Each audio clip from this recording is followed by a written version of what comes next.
Gurukul online learning এ আপনাদের আবারও স্বাগতম জানাই। আমরা আস্তে আস্তে আরেকটু বড়দের রেয়াজে যাচ্ছি সেটার ক্লাস নিয়ে।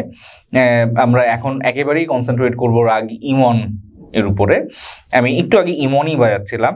আমরা ইমনের প্রচুর প্রয়োগ আছে আমাদের দেশে, প্রচুর গান আমরা শুনতে পাই, ইমনে প্রচুর বান্দিশ রচিত আছে, যা আস্তে আস্তে আমরা ডিসকাস করব।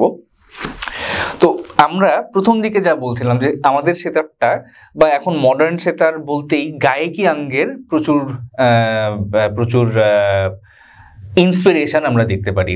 আমরা পণ্ডিত কুশল দাসের বাজনা শুনতে পারি, যিনি অনেকটাই গায়কী অঙ্গ বাজান। পণ্ডিত নিখিল ব্যানার্জির বাজনা শুনতে পারি, উস্তাদ বিলায়েত খান ওনার বাজনা শুনতে পারি। তো গায়কী অঙ্গ জিনিসটা বা ভোকালাইজেশন জিনিসটা বেশ পপুলার এখন সেটাতে। তো সেটার গায়কী অঙ্গ বাজানোর সব থেকে গুরুত্বপূর্ণ বিষয়টা হলো মির বা সুরের যে বাক, সেই বিষয়টাকে আমরা মির বলি। আমরা ইতিমধ্যে একটা রেয়াজ আমরা করেছিলাম, সা রে রে গা রে, এরকম ভাবে মির। কিন্তু আস্তে আস্তে আরো অগ্রসর হওয়ার আগে আমাদের এবার মিডল ফিঙ্গারটা, আমি ধরে নিচ্ছি যে এতদিনে আমাদের ইন্ডেক্স ফিঙ্গারটায় সবারই একটা দাগ বসে গেছে পার্মানেন্ট। আস্তে আস্তে আমাদের মিডল ফিঙ্গারেও একটা দাগ বসে যেতে হবে। তো আমরা এবার দুই পর্দা মির নিব। আমি আগেও বুঝিয়েছিলাম যে এক পর্দা দুই পর্দা মির মানে কি, আমি আরেকবার বোঝাই। তো কথার কথা, আমরা যদি গা থেকে মির নেই, গাতে আঙ্গুলটা আমরা রাখলাম এবং গা মা যদি মির হয়, এটাকে আমরা বলবো এক পর্দা মির, কারণ আমরা গা থেকে একটা পর্দা অবধি আমরা গেলাম। এবার যদি আমি বলতে চাই দুই পর্দা মির, তাহলে গা মা পা, কারণ গা থেকে এই এক দুই।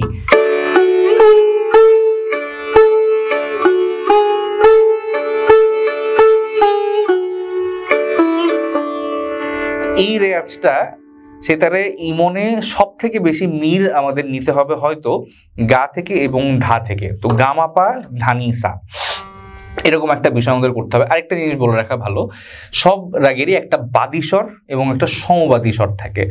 বাদী স্বর এবং সমবাদী স্বর মানে সব থেকে ইম্পর্টেন্ট যে দুটো নোট, বা যেই সমস্ত নোটে আমরা স্ট্যান্ড করতে পারবো, এটার মানে কি, এটা আমরা আস্তে আস্তে জানবো।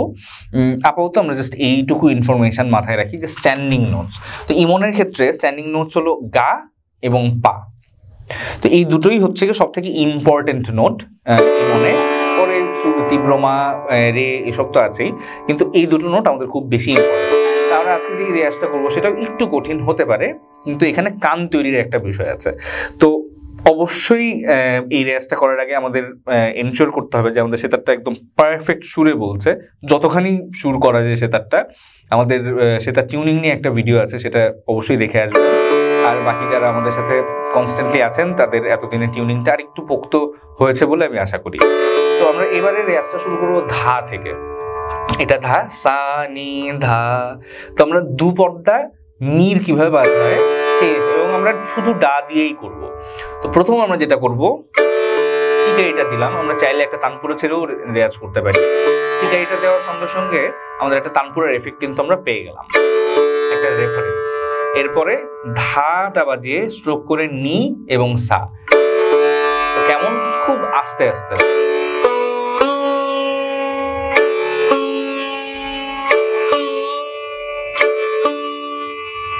তো প্রত্যেকটা নোটেই আমরা এটা করবো, কিন্তু আস্তে আস্তে স্পিডটা একটু বাড়িয়ে দেবো।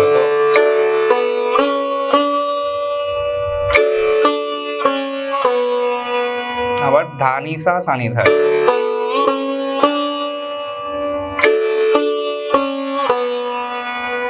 ঠিক এরকম ভাবেই নি থেকে নি সা রে রে সা নি, আমরা একবার রেফারেন্স নিয়ে নিতে পারি চাইলে।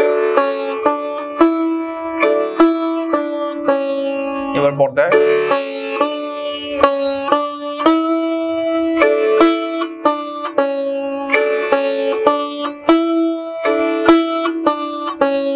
এবার সারেগা,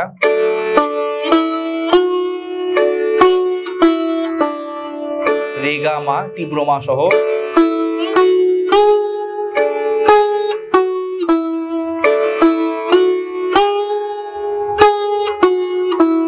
এবার গামা পা। গামা পাতে আমি সাজেস্ট করব যে মূলত টানাটানির কাজটা মিডল ফিঙ্গারই করবে।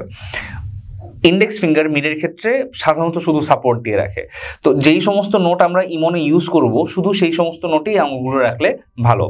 ঠিক যেমন কোমল গা ইমনে ইউজ হচ্ছে না, রে ইউজ হচ্ছে, সুতরাং ইন্ডেক্সটা গা থেকে টানার সময় ইন্ডেক্সটা আমরা রাখবো বা তর্জনী রাখবো আমরা রেতে, এবং গাতে রাখবো মিডল ফিঙ্গার মধ্যমা, সেটা দিয়ে আমরা টানবো।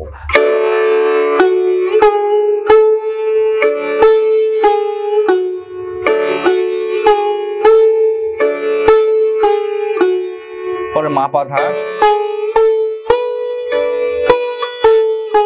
পা ধা নি, ধা নি সা, এবং আবার ফেরত। তো এরকম ভাবে করতে করতে যত স্লো করা যায়, কিন্তু খুব সুরে যেন লাগে, প্রত্যেকটা নোটের মধ্যে ডিফারেন্স যেন আমরা বুঝি।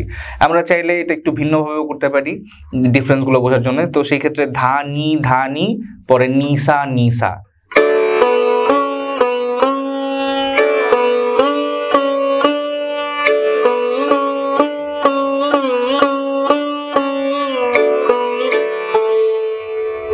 তো এই খুবই গুরুত্বপূর্ণ একটা রেয়াজ, এবং এখন থেকে আমরা একটু স্লো আগাবো। খেয়াল রাখবো যেন প্রত্যেকটা পোর্শন আমাদের পারফেক্ট হয়, না হলে ইমনের বা যে কোনো রাগের রূপটা কিন্তু ফুটবে না, যদি একদম পিচ পারফেক্ট সুরে আমরা না মেনটেন করি। আজ এই পর্যন্তই, ধন্যবাদ সাথে থাকার জন্য, আবার দেখা হবে, থ্যাংক ইউ।